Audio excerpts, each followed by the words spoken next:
Tech Gumbo. Tech Gumbo. Covering the latest headlines and trends in technology. Brought to you by Gulf South Technology Solutions, 225-216-2169 or GulfSouthTech.com. At Gulf South Tech, we'll give you the right solution, right response, right now. Now, here's Haggai Davis and James Moe. Hey, welcome to Tech Gumbo. James is out of town for the day, so sitting in with us is our guest host, young Haggai Davis III. I'm almost a regular host at this point. Yeah, you pretty much are. So welcome back to Tech Gumbo, and Thank you. welcome to everybody who's listening today. As always, want to remind everybody, if you'd like a free network assessment of your business computer network, it's a $250 value. We give away those free. You also get a free 1-year subscription to Microsoft Office 365 for the Home Edition. You can go to gulfsouthtech.com/risk to register, or you can give us a call at the office, 225-216-2169. So we're going to start off talking about a little news and updates, and start off with the FBI. And they're now, according to President Obama, going to take the lead when it comes to the nation's cyber attack responses. So this is a good thing. The problem in the past is that no one department's really been sure who was in charge. Department of Homeland Security had kind of been taking a lead, but they really weren't in a position to do it. They weren't equipped. They didn't have the manpower, the resources. And so finally, Obama has said that the FBI will now be in charge. They have the power. They have a track record of doing things like this. And a lot of industry executives are happy with this move. That's right. And it doesn't eliminate, the Department of Defense or takes out Homeland Security or, some of the other government entities that have been involved. It just says, here's who's in charge now. And so that everybody else still will do their due diligence and everything. The Homeland Security and counterterrorism, they're still going to do their things. But we now have one agency that's the point, and everybody else is going to continue along. So good for the FBI. Good thing that President Obama has done that. Next thing is the DNC. That whole email scandal really shows everybody kind of how bad security leaks can be. And I think it shows that a lot of people underestimate how easy it is to have your anything leaked. And all it takes is one weak link, and someone can get in and expose a lot of very important things. That's right. So, we've had this week, Yahoo has announced they had 5 million users account, they got hacked into. You've had the White House. They had a low-level contractor. They had their password was compromised. And so now, they even got hold of the First Lady's passport and posted that online. Wow. And so it doesn't take much. And so if you're not preparing or trying to take care of your business, just think, here's the White House. This is they're very, very, very, very much into security, and yet they got breached. If you went to one of the big box stores and bought a simple little home-based Wi-Fi router and that's your firewall, you've got nothing. Right. There is nothing there for you that's going to make sure that your business and all of your business's information stays secure.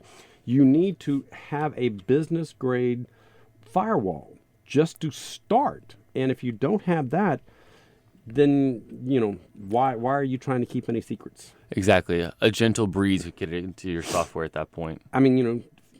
There's probably merit badges that Boy Scouts can get for hacking, at this point. I know there is a computer merit badge, but, it's that simple that, it doesn't take much to crack through one of these really simple, firewalls. So if you've just gone to one of the big box stores and that's your firewall, your business it's considered near compromised at this point. And even if you have a business grade firewall, but you've had it for 5 years now, it's time to upgrade. Right. We generally recommend 2 to 3 years you change out your firewall.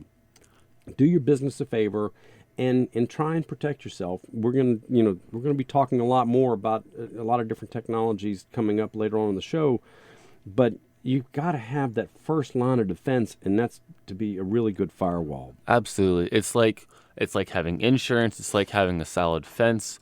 The hackers are continually racing to get better. Our defense, our securities, our firewalls, our protections have to also be racing to get better as well. That's right, and which kind of goes right into the next story where hackers are now using keyboards, your keyboard, to get your personal information. People are using these wireless keyboards, and wireless keyboards are great, but those wireless keyboards transmit their signal quite some ways. The problem is that it's generally not a secure connection from your keyboard to your computer. And so someone could be within, I think, a couple hundred feet sometimes. And so you might not even see them. They might be in a different building, the building next to you.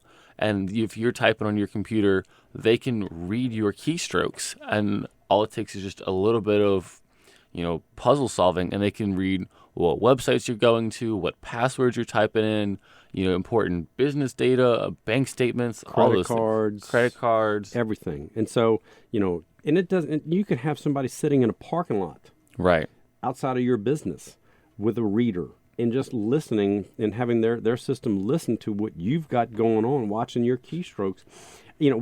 I've been in businesses before where people were complaining, "Hey, wait, there's strange things happening on my computer. What's going on?" And there's things being typed on my computer, and I don't.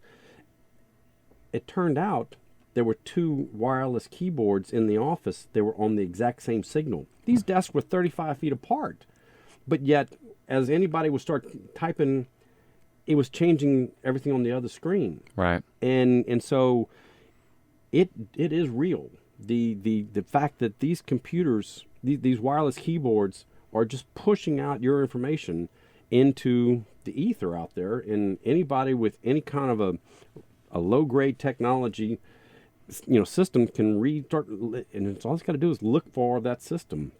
They're really easy to identify. It's a very specific signal type, and someone could sit there and just read through all of the keyboards, all of the wireless keyboards. It doesn't have to be just one. Absolutely. I mean, it's it's called a key sniffer, but it allows you to scan across a whole network of activity looking for wireless keyboards. And once they get it, you're in trouble. I mean, they've got you in there, all the strokes you're making.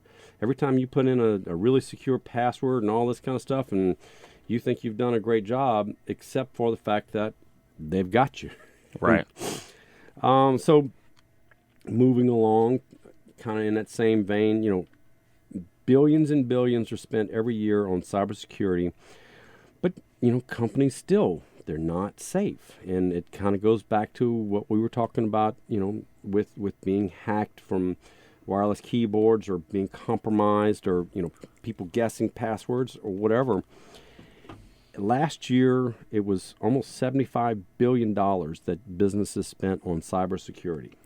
And I think the thing is that some businesses are on the forefront, the tip. They're really investing in the best security they can get, and they might be secure.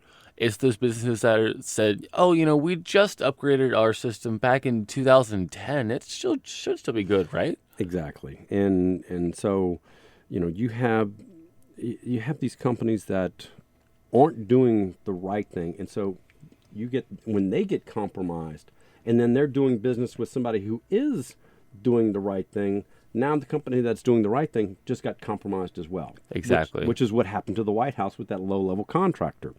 And each year, the estimates are from this company called Gartner. They're a third-party analyst firm.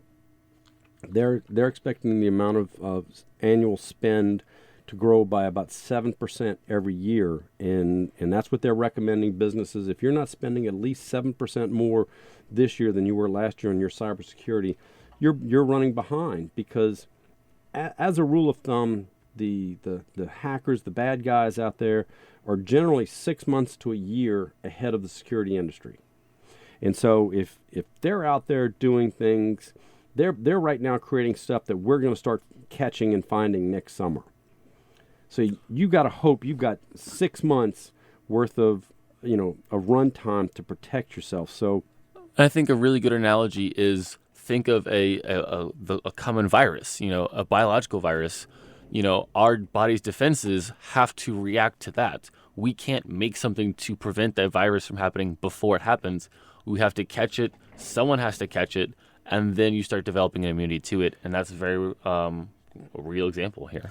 Absolutely. So, so if you're a business out there, if you don't have somebody right now working with you for your IT and security, let me know. Give us a call. We'll come out and take care of you. This is Haggai Davis with Gulf South Technology Solutions. You're listening to Tech Gumbo on Talk 107.3 FM, WBRP, Baton Rouge local talk and information leader. You know where I wanna go. Straight down the Mississippi River to the Gulf of Mexico.